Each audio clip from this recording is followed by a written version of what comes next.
Hello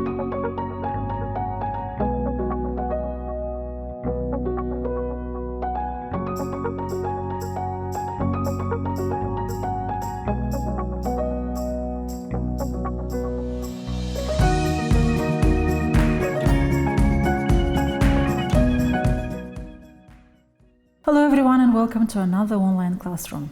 My name is Andronic. I am a teacher of English at the private institution Lyceum of Creativity and Inventiveness Prometeo Prim from Chisinau. As you already got used to, we are still studying from English for You and Me, 7th form, which you can download from this platform. Today we are going to cover pages 94-95 from Unit 5. This is Roundup 5.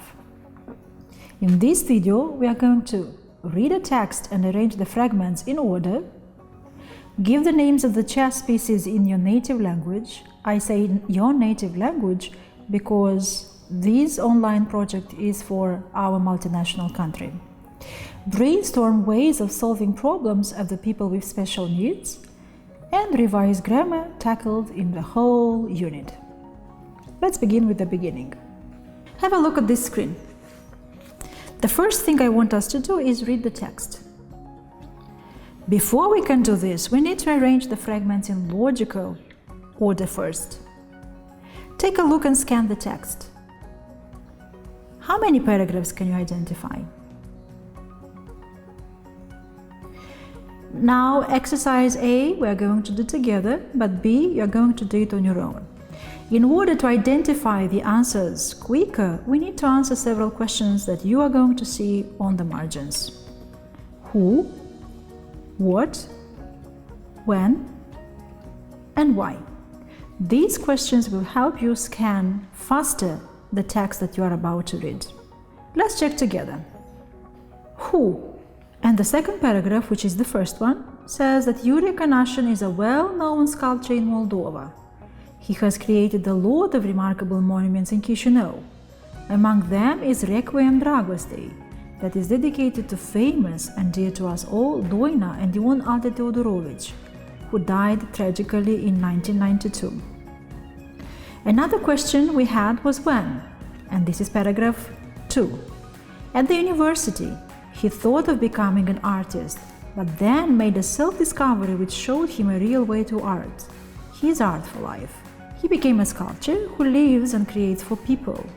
In all his works, one can read the message: living among people created by the same divine hand. The main subject I'm passionate for is Jesus Christ, the Son of God, who came to save and make us more generous. Another question you could see on the margin was, what? The sculptor finds his inspiration in different historical events and in personal feelings and then expresses it in stone sculptures.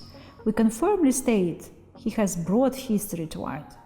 This is a talent given to Yuri Kanashin by God, a talent to do something for other people. And the last paragraph, why? It is not easy to be a plastic artist and really create wonderful monuments. It means you have to live for your people, for their destiny, and sculpt it in history. So the answer to the question why? To sculpt it. What it? The destiny in history. Let's go on. What do you see on the screen? Do you recognize the game? What do we do with it? Do we play it? Do we go for it? Or do we do it? That's right, we play chess. The task says to give the names of the chess pieces that you see on the picture in your native language.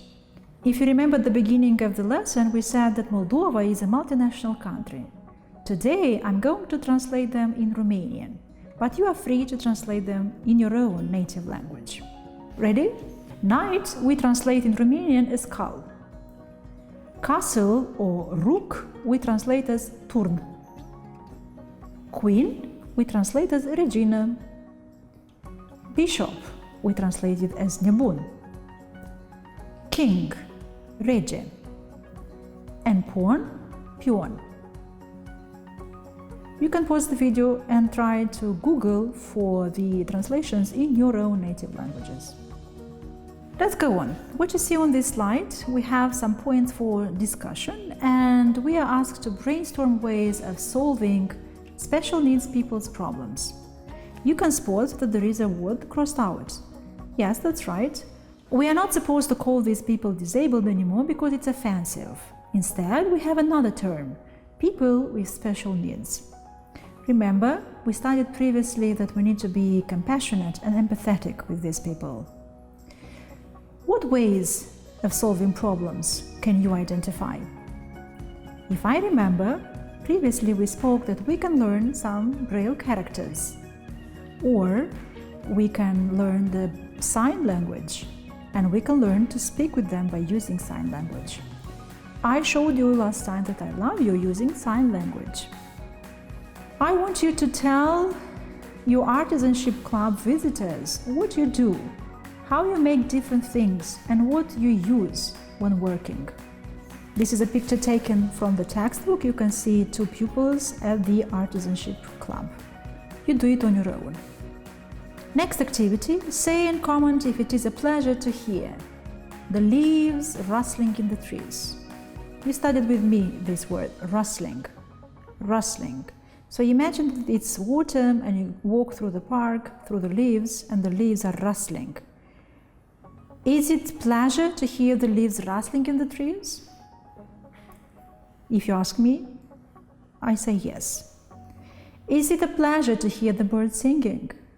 Indeed, especially in spring, when nature awakens. The rain beating on the roof of your house after long dry weather. If you ask me, I love listening to the rain. Is it a pleasure to hear the waves rolling onto the shore of the sea? Definitely. And is it a pleasure to hear the buzz of the bees flying from flower to flower? If you ask me, I would agree with all these statements, because this leads me to nature, to flora and fauna that we studied together. Exercise 6 asks us to explain the proverb, he that travels far knows much. We studied together this topic, traveling. What do you think it means? Let's have a look at the next slide. The task is to put the verbs in brackets in their correct tense form. If the weather to be nice tomorrow, we'll go for a walk. Now you see two words in different colors. The first one, if, and l, or will. Definitely this is a conditional clause. Is this condition possible to fulfill? If the weather to be nice tomorrow, we'll go for a walk. Yes, the condition is possible to fulfill. And you are absolutely right if you say that this is first conditional. Then we have the structure. If plus simple present, followed by simple future. When do we use it? To talk about possibilities in the present or in the future. Then we have two additional examples. If it rains, I will stay at home. If I wake up late, I will miss the bus. Now let's get back to our example. What is the correct answer? If the weather is nice tomorrow, we'll go for a walk. Why? Because this is a condition possible to fulfill. Let's move on. Let's take another example. When he came into the woods, the birds of different species to sing. This is past progressive tense. And what is the form? Was or were plus present participle. We were painting the fence. This is an ongoing activity. I was talking when he interrupted, an ongoing activity before another activity. So let's get back to our example. What do we have here? When he came into the woods, the birds of different species were singing. Let's take another example. Before Nick to go to the stadium, he to do his homework. And we had this grammar topic covered previously. We use present simple after conjunctions. If, as soon as, when, till, until, after, before, in case, in clauses of time and condition referring to the future, which is our example, before. So what will be the answer here? Before Nick goes to the stadium, he will do his homework. Let's take another example. My friend said he to visit the most beautiful places in Valea Urheiului. Is this active or passive voice? The example is passive voice. Now let's turn into active voice. My friend's words. I have visited the most beautiful places in Valea Urheiului. Present perfect. And we go 1 tense back. My friend said he had visited the most beautiful places in Valea Urheiului.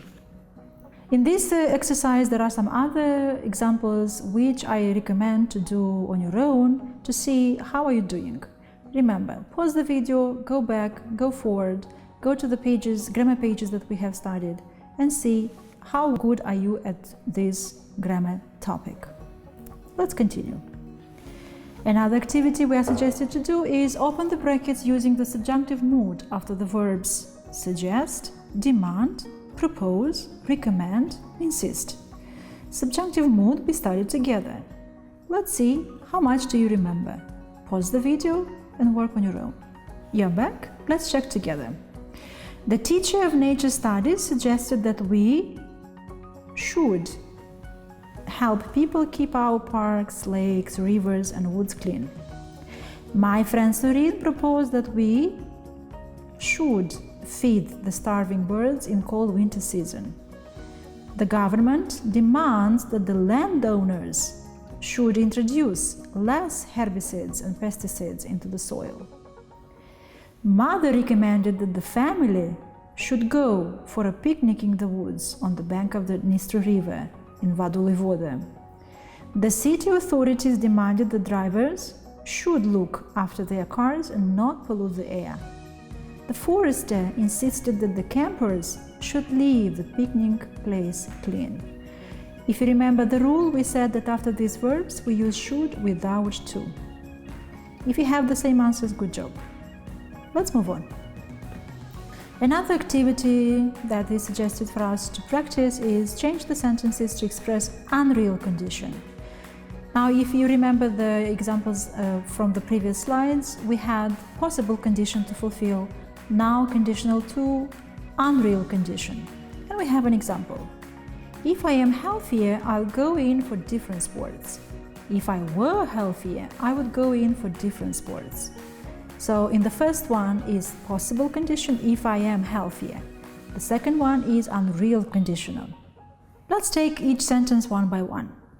If Andrew had talent, he would create pieces of art. What would people do if flora and fauna were endangered? Would your father get upset if he were dismissed? Remember, in conditional sentences, we use were after all persons.